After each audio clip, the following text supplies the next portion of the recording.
કોઈ સગવડ નથી, ખાવાની નહીં, પીવાની નહીં, કાંઈ જ નહીં. અને પિયર તરફ આગળ નીકળી છે, ચાલી જાય છે.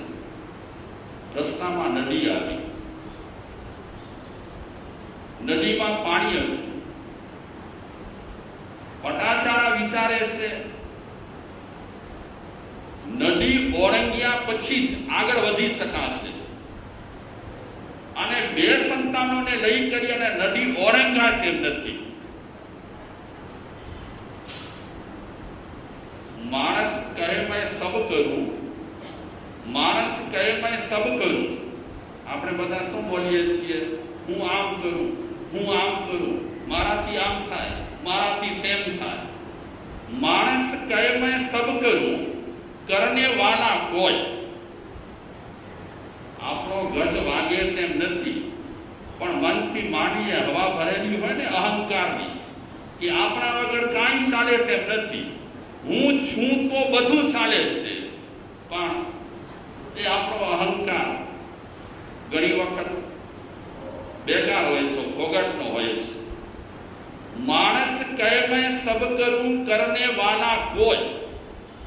આદર્યા અધવચ રહે અને હરિ કરે છે હોય, અથવા આપણે કહીએ કર્મ કરે છે હોય. આપણે જે કાંઈ ગોઠવણો કરી હોય, આપણે જે કાંઈ આયોજનો કર્યા હોય, એ ઘણી વખત આપણા બધા જ આયોજનો કર્ણભૂષ થઈ જાય. કર્મ રાજા એની ગોઠવણ આખી અલગ રહેલી હોય. આ તો વ્યવહારથી આપણે ઘણી વખત બોલીએ કે હું આમ કરું છું ને મારાથી આમ થાય, ને આપણે હોઈએ તો આમ કરી શકીએ, પણ એ આયોજન ઘણી વખત માણસના અધૂરા રહી જતા હોય છે. નીકળી છે, નદી કિનારે આવી છે પટાચારા. બે સંતાનથી નદી ઓળંગાય તેમ નથી, એટલું નદીમાં પાણી હતું. એટલે પટાચારા નદી ઓળંગવા માટે શું વિચારે છે કે હું એમ કરું,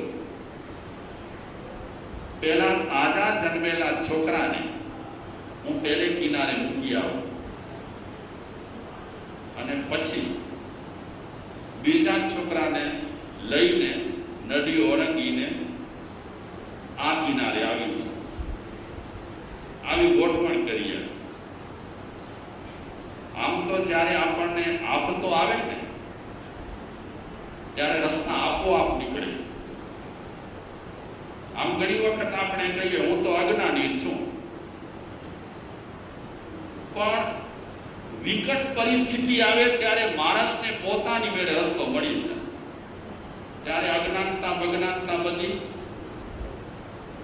નીકળી જાય.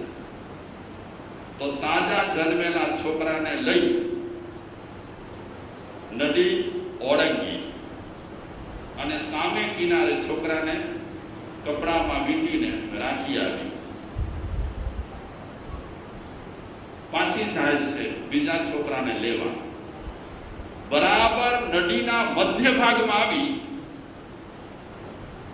ત્યારે એક બાજ પક્ષીની નજર એ તાજા જન્મેલા છોકરા પર પડી. એ બાજ પક્ષી નીચે ઉતરી કરી તાજા જન્મેલા છોકરા પાસે આવ્યો અને ચાંચથી નોહરાથી કપડા બપડા આજુબાજુ કરી અને છોકરાને શું કરે છે? ચાંચ મારે છે. મોટા છોકરાને લેવા માટે પટાચારા ગઈ છે, હજી મધ્યમાં છે, અને એની નજર પડી. માં બધી બાજુ જુએ અને સંતાન તરફ એનો લક્ષ્ય વધારે હોય. જોયું કે પક્ષી આવ્યો છે અને મારા તાજા જન્મેલા છોકરાને ચાંચો મારે છે, નોહરા ભરાવે છે. એટલે રાડારાડ કરે છે પટાચારા, ખૂબ રાડારાડ કરે છે. પણ બાજ પક્ષીને ખોરાક મળી ગયો અને રાડારાડથી એ ભાગે તેમ નથી. એમાં પેલા કિનારા પર જે છોકરો હતો એ માની રાડો સાંભળી અને ત્યાંથી દોડ્યો. છોકરો દોડી કરી અને મા તરફ આવવા લાગ્યો. માની પાસે પહોંચે એનાથી પહેલા પાણીમાં એ તણાઈ ગયો. અને આ બાજુ પેલા તાજા જન્મેલા છોકરાને બાજ પક્ષી ચાંચમાં લઈને ઉપાડી ગયો. હવે રહી પટાચાર. પતિદેવ ગયા, સંતાન પણ ગયા. મોટો દીકરો હવે ક્યાંય પણ હાથે ચડે તેમ નથી, એ પાણીના વહેણમાં ક્યાંક આગળ નીકળી ગયો. કેવી પરિસ્થિતિ છે. અને આવી ઘટનાઓ જ્યારે આપણે વાંચીએ, સાંભળીએ ત્યારે આશ્વાસન લેવાનું કે મને દુઃખો શું છે, મને પીડાઓ શું છે, મને યાતનાઓ શું છે. નાનકડી તકલીફો આવે અને રાડારાડ કરું છું. આ બધા પ્રસંગો આપણને હિંમત આપે, આ બધા પ્રસંગો આપણને આશ્વાસન આપે કે ખરેખર આવા પ્રસંગો તો મારા જીવનમાં બન્યા નથી. કરું પટાચારાની શું દશા હશે. પતિદેવ હમણાં જ ગુજરી ગયા. દિવસો નથી ગયા, કલાકો ગયા છે. એની સાથે સાથે 2 છોકરાઓ પણ ગયા. કેવી હાલત હશે એની. કરુણ કલ્પાંત કરે છે. એટલું કલ્પાંત કરે છે, એટલું કલ્પાંત કરે છે, પણ કોણ સાંભળે, કોણ આશ્વાસન દે, કોણ હિંમત આપે. બસ રડે છે, છાતી ફાટ રુદન કરે છે. અને અંતે ઘણી વખત માણસને પોતાને આશ્વાસન આપી અને હિંમત રાખવી પડતી હોય છે. હે જીવડા, આવું જ બન્યા કરે. અને આ પટાચારા પણ પોતાની રીતે આશ્વાસન લઈ અને રવાની થઈ. કઈ તરફ રવાની થઈ? શ્રાવસ્તી નગરી તરફ, એના પિયરે ચાલી જાય છે. વચ્ચે વચ્ચે યાદ આવે છે પતિદેવ, વચ્ચે વચ્ચે છોકરાઓ યાદ આવે છે એટલે રડ્યા કરે છે. આગળ ચાલતા ચાલતા શ્રાવસ્તીના રસ્તા પર હજી કરમ રાજાને આટલા દુઃખ આપ્યા એ મંજૂર નથી. હજી કરમ રાજાને એવી ઈચ્છા છે કે એને દુઃખ આપવું. હવે આ ઓછા દુઃખ છે, આ ઓછા દુઃખ છે. એકલી થઈ ગઈ છે. અને ઘણી વખત એવું બનતું હોય છે સૌના જીવનમાં, સુખ સુખને ખેંચે અને દુઃખ દુઃખને ખેંચે. આપણે સુખી હોઈએ તો ઘણા સુખો આમ ગેરી ગેરીને પાછા આપણી પાસે આવતા હોય, અને દુઃખો હોય આપણને તો દુઃખો પણ ક્યાંથી રખડતા ભટકતા પાછા આપણી પાસે આવે. દુઃખો દુઃખોને ખેંચે અને સુખો સુખોને ખેંચે. શ્રાવસ્તી નગરના રસ્તે આગળ જતા એક ભાઈ મળ્યા. એટલે પટાચારા બિચારી દુઃખની મારી એ ભાઈને ઉભો રાખે છે. ક્યાંથી આવો છો? કે હું શ્રાવસ્તી નગરીથી આવું છું. કે શ્રાવસ્તી નગરીથી આવો છો? ફલાણા ફલાણા ફલાણાને ઓળખો તમે? કોની ઓળખાણ પૂછવા માંગે છે. એના મા બાપની, એના ભાઈની. શ્રાવસ્તી નગરીથી આવનાર એ ભાઈને જ્યારે પૂછ્યું કે આ બધા કેમ છે, ત્યારે એ શ્રાવસ્તી નગરીનો માણસ પટાચારાને કહે છે કે તમે જેમનું પૂછી રહ્યા છો એમના ઘરનું છાપરું પડ્યું અને એ છાપરા નીચે 3 જણા ઝઘડાઈ ગયા. માં, બાપ અને ભાઈ. કોના? પટાચારા. માં, બાપ અને ભાઈ ત્રણે છાપરા નીચે ઝઘડાઈ ગયા. અને પેલો શ્રાવસ્તી નગરીનો માણસ સમાચાર આપે છે કે એમની સ્મશાન યાત્રામાં હું જોડાયો. એને અમે સ્મશાનમાં લઈ આવ્યા અને અગ્નિદાહ પણ આપી દીધો છે. અગ્નિદાહ આપ્યા પછી હું આ રસ્તે આવ્યો છું. હવે કોણ રહ્યા? પટાચારાના હવે રહ્યા કોણ? અને માણસને આમ તો એમ કહેવાય છે કે કુદરત કેટલા જ દુઃખ આપતી હોય, માણસ જેટલા સહન કરી શકે. પણ એવું નથી. ક્યારે કુદરત છે ને સહન કરવાની શક્તિ ન હોય તેનાથી ઉપરાંત પણ દુઃખો આપતી હોય છે. જનરલી વિચારવા જઈએ તો માણસોને દુઃખો એટલા જ મળે, કેટલા કુદરત એટલા જ દુઃખો આપે કે સહન કરવાની આપણામાં શક્તિ રહેલી હોય. તમે આટલા બધા બેઠા છો, સુખી તો કોઈ નથી. આપણે કોઈ છાતી ઠોકીને કહેતો હું સુખી છું, સુખી તો આપણે કોઈ નથી. નાના મોટા દુઃખો આપણને બધાને મળ્યા છે, પણ એટલા જ કુદરતી આપણને દુઃખો આપ્યા છે કે જે દુઃખો આપણે સહન કરી શકીએ. સહન કરવાની ક્ષમતા ન હોય એવા વધુ પડતા દુઃખો કુદરત પણ આપતી નથી. શું હાલત થઈ હવે પટાચારાની? શું સમાચાર મળ્યા કે માં ગુજરી ગઈ, બાપ ગુજરી ગયા, ભાઈ ગુજરી ગયો, શમશાન યાત્રા એની નીકળી, અગ્નિદાહ અપાઈ ગયો અને અત્યારે ત્રણેયના દેહ અગ્નિમાં બળી રહ્યા છે. શું દશા હશે એની મનની? પટાચારાના મનની દશા શું હશે? પતિ ગુજરી ગયા, છોકરાઓ ખલાસ થઈ ગયા, હાથમાંથી નીકળી ગયા, ભાઈ બહેન, ભાઈ માતા પિતા આ બધા ખલાસ થઈ ગયા છે. પટાચારાની માનસિક હાલત એકદમ બગડી ગઈ. એટલી બગડી ગઈ કે એ પટાચારા ગાંડી થઈ ગઈ. ગાંડી થયેલી એ પટાચારા કપડા ફાડે છે, જે પહેર્યા છે એ કપડા ફાડી નાખે છે, રાડો પાડે છે. નથી એને આશ્વાસન આપનાર કોઈ, આ પરિસ્થિતિમાંથી બહાર કાઢનાર પણ કોઈ નથી. બહુ વિકટ પરિસ્થિતિ એ પટાચારાની થઈ ગઈ. એ ગાંડી થયેલી, એ પાગલ થયેલી પટાચારા, કપડા વગરની થઈ ગયેલી એ પટાચારા ભટકતી ભટકતી ભટકતી શ્રાવસ્તી નગરીમાં દાખલ થઈ, ગાંડી થઈ ગઈ છે.